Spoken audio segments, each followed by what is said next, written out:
Salut à toutes et à tous et bienvenue dans Sur l'autel, l'émission qui vous conduit au cœur de la présence de Dieu.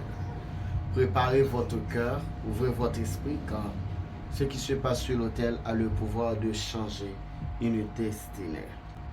Comme je vous disais autrefois sur les 10 signes d'un autel brisé, nous sommes bel et bien dans le premier pour aujourd'hui et notre 6e aussi. Donc aujourd'hui c'est la continuité des 10 signes d'un autel brisé. Premièrement, c'est l'absence de la vérité. Quand on parle de la vérité, ce n'est pas tout juste un oui, car la vérité, tout ce qui prononce comme oui ne veut pas dire être vrai. C'est pourquoi la vérité est du genre très profonde. Et Jésus a su interroger un roi d'une manière très idéaliste quand il lui disait qu'est-ce que la vérité. Autrefois, vous savez le pouvoir d'un roi. Un roi c'est tout oui, un roi c'est tout oui. Donc car un roi a le pouvoir de transformer des lettres, des choses, etc. Et un roi a déclaré le lycée avec Eumir du genre féminin-masculin. Donc, cette lettre a su transformer d'une manière, c'est comme du genre transgenre. Donc, c'est le pouvoir du roi. Mais Jésus savait que Pilate ou Hérode ne savaient pas ce qui est vrai. Parce que la vérité vient de Jésus-Christ. La vérité vient du trône du salut. La vérité vient du Très-Haut. C'est pourquoi, ce qui ne connaît pas le Très-Haut ne connaît pas la vérité. 7e point, donc c'est l'absence de la crainte. Le diable craint Dieu, tout comme des hommes. Il y a des gens qui n'expérimentent pas la crainte, mais qui parlent de la crainte. Il y a des gens qui n'aiment pas la crainte, mais qui n'exploitent pas la crainte, mais qui se font semblant de pratiquer la crainte. Et si je vous dis que l'absence de la crainte, c'est quelque chose de plus profond qui peut briser un autel, parce que quand la crainte n'y est plus, il n'y a pas de sagesse. Or, la sagesse, c'est l'ultime but d'un autel qui est en construction. Donc, cela est évident, mes bien-aimés. Je vous parle que si quelqu'un n'a pas craint Dieu, son autel cesse de grandir. 8e, ou autrement 3e pour aujourd'hui, l'absence de la vie. La vie est spirituelle.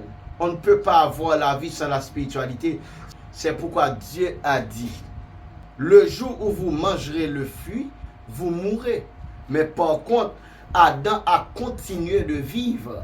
C'est pourquoi que je veux vous expliquer aujourd'hui que la mort n'est pas une question de séparation d'âme et du corps, mais c'est aussi bien qu'une relation spirituelle. Donc, à part de votre relation spirituelle, l'autel n'a pas de vie. C'est pourquoi ils l'ont dit que dans Romains 12, verset 1er, je vous exhorte donc, frères, à offrir vos corps comme un sacrifice vivant, sain et agréable.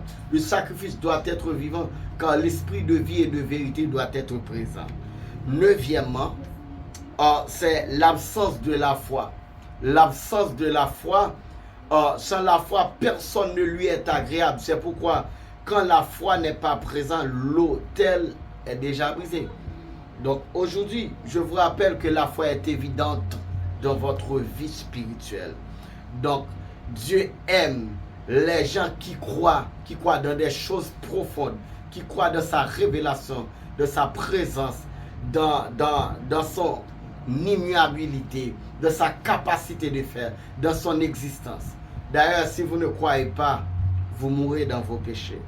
10e, l'absence de la sagesse et de l'humilité. L'absence de la sagesse, personne ne peut grandir.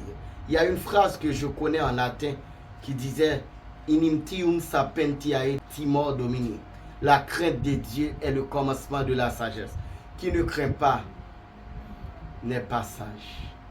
Donc, il faut pratiquer la crainte de Dieu, car la sagesse est au pied de la crainte. Si vous ne craignez pas Dieu, vous n'êtes pas digne d'être appelé un sage. Celui qui craint aime. Celui qui craint à la fois, celui qui craint, amen, pratique les bonnes œuvres. Donc, c'est ici les 10 signes brisés d'un autel. C'est un rassemblement aujourd'hui de l'ancienne et la nouvelle vidéo.